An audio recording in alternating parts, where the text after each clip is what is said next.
exactly the same time that the nation was grappling with the news of the demise of Right Honorable Odinga, President Ruto was in State House signing into law not one but 8 bills, some of which are quite draconian.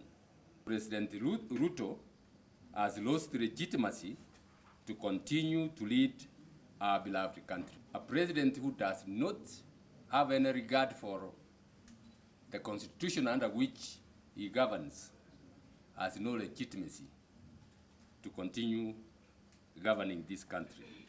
You speak of moving Kenya from third world to first world, yet you destroy its very foundations of sovereignty.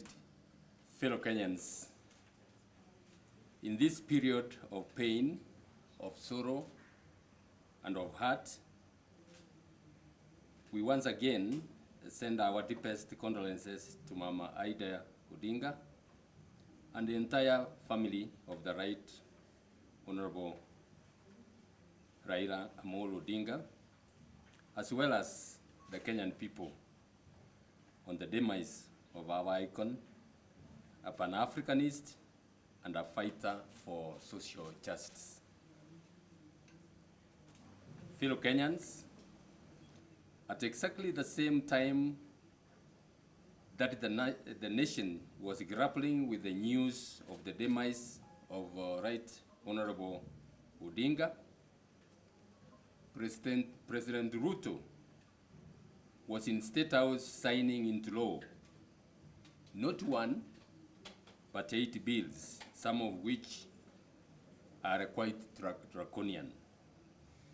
What a shame that the president can be doing that when the rest of the country is mourning.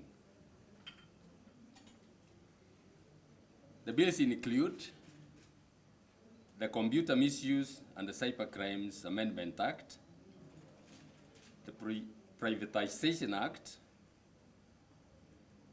the Land Amendment Act, the National Land Commission Amendment Act, the Wildlife Conservation and Management Amendment Act, the National Police Service Amendment Act, the Air Passenger Service Charge Amendment Act, and the Virtual Assets Service Providers Act.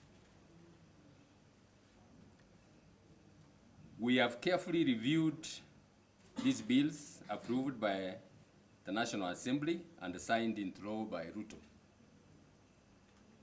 Our questions, beloved Kenyans, are these: when will the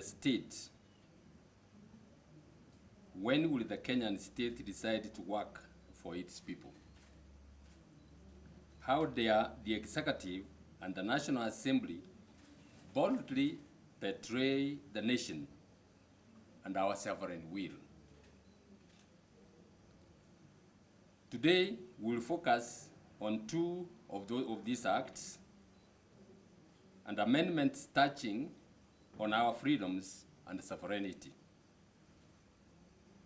For what is a nation without its sovereign assets and its freedoms? First, the amendments to the Computer Misuse and Cybercrimes Act, in essence, seek to control and crush political dissent and protests in the guise of expanding protections from cyber criminals.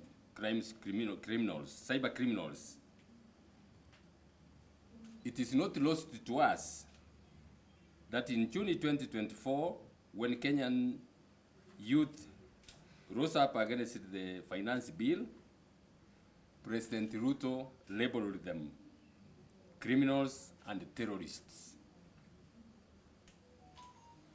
The addition of Section 6JA to the Computer Misuse and Cybercrimes Act gives the National Computer Cybercrimes Coordination Committee unconstitutional powers to issue directives to render a website, or an app inaccessible for promoting, amongst other things, illegal activities. Simply put, this unconstitutional committee can order the closure of any website, blog, mobile app, Facebook, X, TikTok, YouTube, or Instagram accounts for allegedly promoting illegal activities. This expansion of the powers glaringly lacks provisions for sufficient judicial oversight. This is a direct affront to the rights to fair administration action and fair hearing enshrined in Articles 47 and 50 of our Constitution. It makes this committee the investigator, prosecutor, and the judge, or final arbiter and overlord on the exercise of our celebrated freedoms of speech and media as provided for in Articles 33 and 34 of our Constitution. It is also worth noting that there was limited public participation in the passage of the bills, with only 3 written memoranda, with all signatories opposed to the amendments.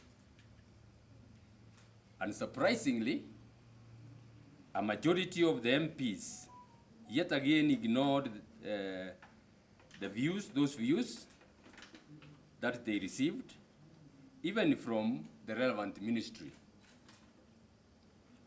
And the President followed suit with signing the amendments into law. These amendments are unconstitutional.